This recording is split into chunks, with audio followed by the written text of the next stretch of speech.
Hi, Jane from Thread My Bobbin, and today I've got another of the Blockhead 6 blocks. I have Dewdrops by Chelsea Stratton of Sherry and Chelsea unit.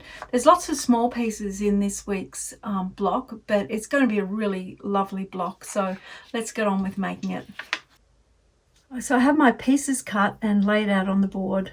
We have a 4.5 inch square cut in quarters diagonally, and 8 2.5 inch squares, that's the A fabric, 4 2.5 inch squares for B and C. D is 2 4.5 inch squares cut in quarters diagonally and 4 2 inch squares. And E is 1 4.5 inch square cut in quarters diagonally and 12 1 1/4 squares. So there are a lot of small pieces in this block, and there's also a lot of points. So to try and keep the points in the block, we're going to use a scant 1/4 inch seam, and all that is just 1 to 2 threads less than 1/4 inch. So let's get started on making the blocks. So the first part is to take the 2.5 inch blocks A, and the instructions say to draw the line diagonal corner to corner, and then to sew scant 1/4 inch seam on either side. Now if you want to see how to do that, you can see it in the previous videos that I've done. What I'm going to show you today is what I actually do when I have a lot of half square triangles to make. I just find it a lot quicker, and so this way I just do it and then chain piece them. So long as you don't stretch the fabric, it will work fine. So that's my part A. I'm now going to take my B squares and I'm going to do the same thing. And this is different to the instructions. Then we just put right sides together and chain piece these. So now I'm going to sew a scant 1/4 inch seam to join each of these down the center, and we'll do the same with the C blocks. So they've been sewn together and pressed, so we've got 8 of the B and 8 of the C, and now they need to be trimmed to 2 inches each. And with trimming, it's making sure that the line is on the 45-degree angle. And you can see I've got plenty of room there. And then just trimming to 2 inches.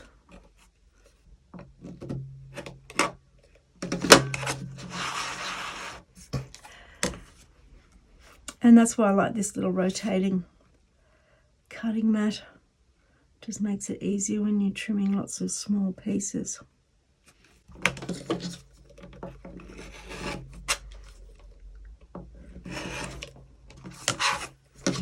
There we go. I will trim these up and then we'll get on with the next step. So these have been trimmed to 2 inches and the seams pressed to the dark side. It's the B's and that's the C's. So step 2 is now these very small E squares that are 1 1/4 inch. You need to draw a line. I've already done this on the back of all of these. You need to draw a line diagonally across the square. And then we take our D squares. I'm just going to move this and show you. Actually, I'll just make space and show you one here. So this is the D square, this is the E 1 1/4, and each of them have the line drawn from corner to corner. Now I'm going to place that there with the line going across. That's this one with the line going across. Now if you need to pin them. In fact, I might pin them so they don't slip. I'm just going to actually put a pin through there, which will pin both of them. And so this is where your scant 1/4 of an inch seam is important. So these are each one's going to turn back to make a snowball. So you need to sew to this side of the drawn line, so towards the corner side. So you're going to sew here next to that line and here next to that line, and that will give you more fold back of the center part. So I'm going to do that now for each of these.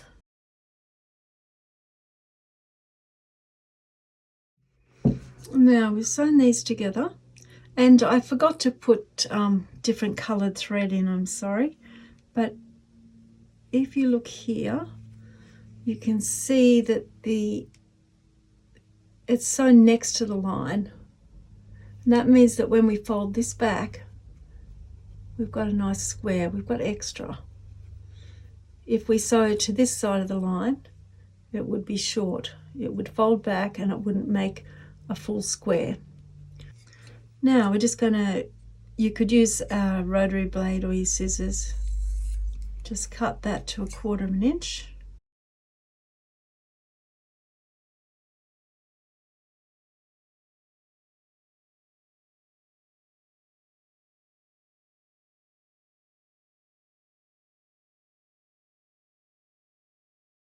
So now I'm going to press these open, pressing the fabric out. So the fabric will go towards, I'm just going to press those. So we have this, and don't worry if they're a little bit crooked on the outside, that's fine. Now we take these pieces and put them over one of the corners.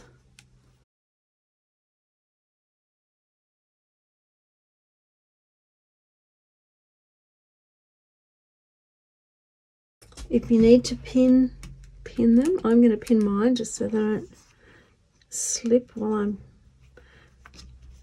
putting them to the machine. I find small pieces much more likely to move and not as forgiving as big pieces.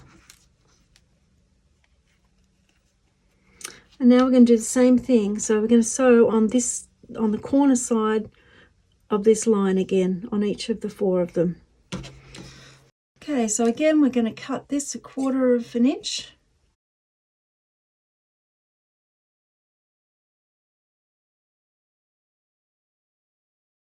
Now I made a mistake, which is not the end of the world, but I just want to explain it. When you read the instructions here, which I did read but then I forgot about, you need to press 2 of them. So press 2 with the seams all going outwards and 2 with the seams all facing inwards. I'm going to press those corners and they are going to get trimmed to 2 inches.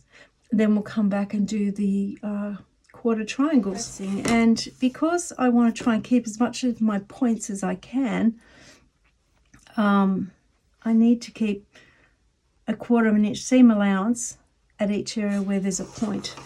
So for example, so here's my 2-inch square. If I was to place that down here and go from this bottom part of the green, you can see that it's going to be very close there to the point. And then I'm going to lose those points when I sew. So instead what I'm going to do is take any extra as much as I can off those sides. So I'm going to line that up and I'm going to trim it there.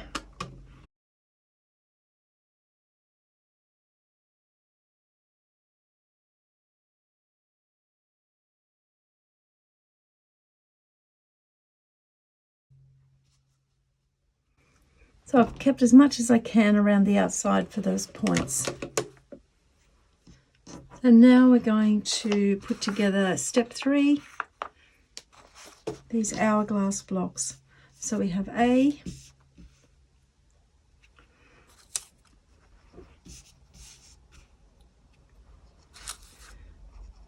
put 2 Ds,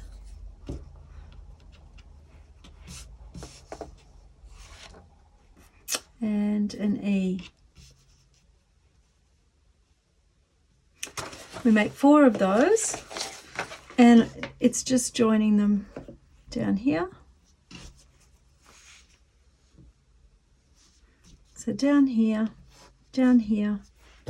and then joining them together. I'm just snipping off the corners. It just makes it a little bit easier. There's less bulk to cut through when you're trimming the block to size. So this one is at 3.5. So on my ruler, this is a 6.5 inch ruler, and I have this just a black texture mark because 3.5 inch blocks are pretty common. I have that on there, so I know that that is the center spot where I need to put this. I've got this angled line going down there so it's straight, and then I will trim it to 3.5.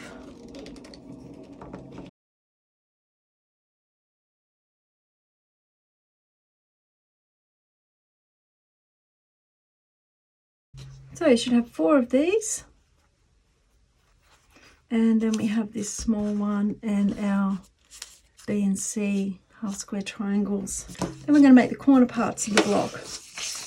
Take the parts that are a B, then the C's go here. So we're going to join those, just stitching down there on both, and then together to make a little 4 patch, make 4 patches. Then also we're going to join these. Again, join the top, join the bottom, and that will make the X for the center.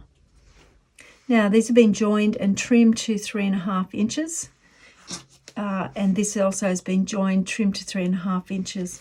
And now we will put the block together. It's a really pretty block. I like it a lot. It is fiddly.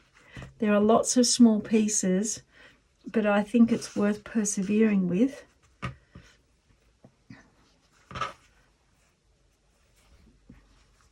That's what the finished block will look like. And now it's a matter of, I join this like that, then I join this side, and then I sew each row. If all these little squares are too fiddly, you could just make a 3.5 inch 4 patch, and that would also look quite nice. That would save some of the small triangles. And if this feels too fiddly, but I'd encourage you to have a go at it, you could also put, that would be lovely with some fussy cutting, a fussy cutting block in the center. So again, just a 3.5 inch block. So I think that's a really lovely block. I'm just going to join this together and then show you the final block. And here's my finished block for Blockheads, block number 5, Dewdrops. I'm pleased with it. I really like this little center star and these small units. So yes, there's a lot of small units, but it's easy to make if you just take your time. I hope you enjoyed that. I will see you next week with block number 6. Bye.